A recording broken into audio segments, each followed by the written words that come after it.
কচুৰ ঠাৰি আমি বেলেগ বেলেগ ধৰণে এনেকৈ বনাই খাওঁ, কিন্তু এইটো মই বনাইছোঁ শুকান মাছৰ লগত। শুকান মাছৰ লগত আপোনালোকে খায়নে? আৰু যদি খাই পোৱা নাই ভিডিঅ'টো শেষলৈ চাব। আৰু কচুৰ ঠাৰিখিনি মই ইয়াতে লৈছোঁ ৰেচিপিটোৰ কাৰণে বনাব। তাৰপিছত মই কচুখিনি ইয়াতে এনেকৈ বাকলিটো চেলাই লৈছোঁ। কচুৰ বাকলিটো এনেকৈ নেচেলালেও হয়, ধুনীয়াকৈ সিজে, কিন্তু কিছুমান পোকৰ বীজাণু থাকে বুলি এনেকৈ বাকলিটো চেলাই লৈছোঁ।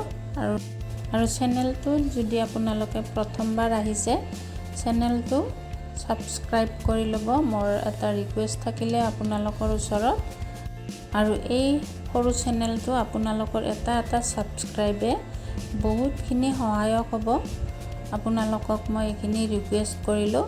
আৰু লগতে যদি ভিডিঅ'টো চাই ভাল পাইছে লাইক এটা কৰিব, আৰু কিবা যদি ভুল ত্ৰুটি থাকে আপোনালোকে ভিডিঅ'টো শেষলৈ চাই কমেণ্ট এটা কৰি জনাব। আৰু তেতিয়াহ'লে মই এতিয়া ৰেচিপিটো আগবঢ়াই লৈ যাম। কচুৰ ঠাৰিখিনি চেলোৱা হোৱাৰ পিছত এইবাৰ মই ধুনীয়াকৈ পানীত ধুই লৈছোঁ। গোটেইখিনি বালিখিনি গুচাই লৈছোঁ, দুবাৰমান এনেকৈ ধুই লৈছোঁ। তাৰপিছত এইবাৰ মই ধোৱা হোৱাৰ পিছত কচুখিনি ধুনীয়াকৈ মিহি মিহিকৈ কাটি ল'ম। আৰু এনেকুৱাকৈ মই গোটেইখিনি কাটি ল'ম। কচুৰ ঠাৰিখিনি কটাৰ সময়ত মিঠাতেল অকণমান ঘঁহি ল'ব লাগে হাতত, তেতিয়া হাত দুখন নখজুৱাই। আৰু এইদৰে মই অকণমান হাতত তেল লৈ পেলাই এনেকৈ গোটেইখিনি কচু কাটি ল'ম। আৰু এয়া মোৰ কচুখিনি গোটেইখিনি কাটি লোৱা হৈ গ'ল। এইবাৰ মোৰ এনেকৈ গোটেইখিনি কাটি লোৱা হোৱাৰ পিছতে মই এয়া গোটেইখিনি কাটি লৈছোঁ। তাৰপিছত এইবাৰ শুকান মাছ লৈছোঁ। শুকান মাছখিনি মই গৰম পানীৰে 3বাৰমান কুমুহীয়া গৰম পানীৰে ধুই লৈছোঁ গোটেইখিনি, যাতে বালি চালিখিনি গোটেইখিনি যায় তেনেকুৱাকৈ ধুই লৈছোঁ। আৰু এইবাৰ কেৰাহীটো জুইত পাতি দিছোঁ, দি পেলাই মই তেলখিনি গৰম হ'ব দি ইয়াতে শুকান মাছখিনি মই ভাজি ল'ম অকণমান দেৰি। গোটেইখিনি ধুনীয়াকৈ এনেকৈ অকণমান কালাৰটো সলনি হোৱালৈকে এনেকৈ ভাজি লৈছোঁ। শুকান মাছৰ সৰুটো হ'লে তেতিয়া বেছি নগন্ধায়। শুকান মাছৰ এনে গোন্ধ থাকে বহুত, সেই গোন্ধটো বহুতখিনি কম হয়। আৰু এইদৰে মই এনেকৈ ভাজি লৈছোঁ। আপোনালোকে যদি ডাঙৰো খাই ভাল পায় শুকান মাছ, ডাঙৰটোও দিব পাৰে। মই সৰু মাছটো এনেকৈ ভাজি লৈছোঁ। আৰু এইবাৰ মই ভাজিখিনি ধুনীয়াকৈ কাঢ়ি লৈছোঁ। আৰু এইখিনি মই কাঢ়ি লোৱাৰ পিছতে এনেকৈ ছাইডত ৰাখি দিলোঁ ভাজিখিনি। তাৰপিছত মই এইবাৰ কেৰাহীটোত তেল দি লৈছোঁ। তেলটো দি পেলাই তেলটো গৰম হোৱাৰ পিছতে মই এইবাৰ জলকীয়া আৰু পিঁয়াজখিনি দিম ইয়াতে। ইয়াতে মই এনেকৈ তেলটো গৰম হৈছে, এইবাৰ জলকীয়া পিঁয়াজখিনি ভাজি লৈছোঁ, গোটেইখিনি দি দিলোঁ। এইবাৰ মই এইখিনি ধুনীয়াকৈ ৰঙচুৱাকৈ ভাজি ল'ম। আৰু গোটেইখিনি এনেকৈ অকণমান দেৰি লৰাই কিনে মই এনেকৈ ৰংটো সলনি হৈ গৈছে, এইবাৰ ভাজি ল'ম। তাৰপিছত মই ইয়াতে কাটি লোৱা বিলাহী এটা দি দিছোঁ। বিলাহীটো অকণমান গলি যোৱালৈকে ভাজি থাকিম।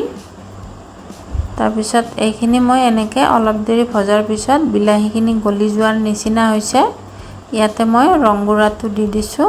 ৰং গুড়াটো দিয়াৰ পিছত মই এইবাৰ আদা নহৰু আৰু জিৰা ইয়াত বটি লৈছোঁ একেবাৰে গোটেইখিনিতে। তাৰপিছত এইখিনিও মই ইয়াতে দি লৈছোঁ, দি পেলাই ধুনীয়াকৈ এইখিনি ভাজি লৈছোঁ। আৰু এইখিনি এনেকৈ গোটেইখিনি ভজা হোৱাৰ পিছতে মই কাটি লোৱা কচুখিনি ইয়াতে দি দিছোঁ। কচুখিনি ইয়াত দি পেলাই মই ধুনীয়াকৈ ভাজি ল'ম। আৰু এনেকৈ কিছুমানে বইল কৰিও খাই ভাল পায়, কিন্তু বইল নকৰিলেও হয়। যদি কচুখিনিয়ে নধৰে তেতিয়াহ'লে বইল নকৰাকৈ দিলে কচুৰ ভিটামিনখিনি যিমানখিনি থাকে সিমানখিনি গোটেইখিনি পায়, আৰু তেতিয়া ভিটামিনটো গুচি নাযায় পানীৰ লগত। এইখিনি মই এনেদৰে অকণমান দেৰি ভাজি লৈ এনেকৈ গোটেইখিনি কমি গৈছে কচুখিনি।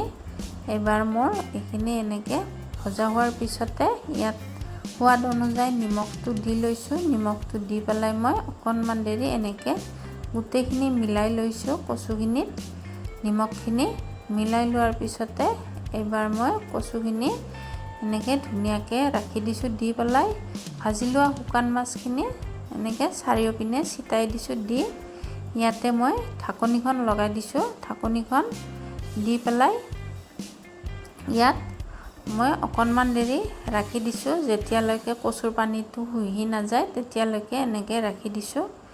দি এইবাৰ মই কচুখিনি ধুনীয়াকৈ ৰাখি দিছোঁ। কচুখিনি প্ৰায় সিজি গৈছে।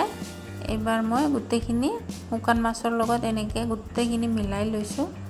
মিলাই লৈ পেলাই ইয়াতে মই এনেকৈ এইবাৰ এনেকুৱাকৈ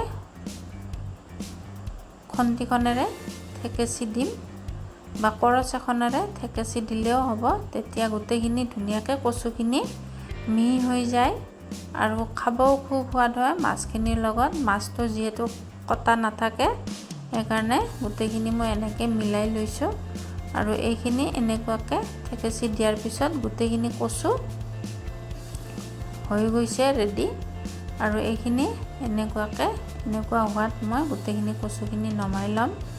আৰু এইদৰে মই গোটেইখিনি হৈ গৈছে ৰেডি। এইবাৰ এইখিনি মই এটা বাচনত নমাই ল'ম।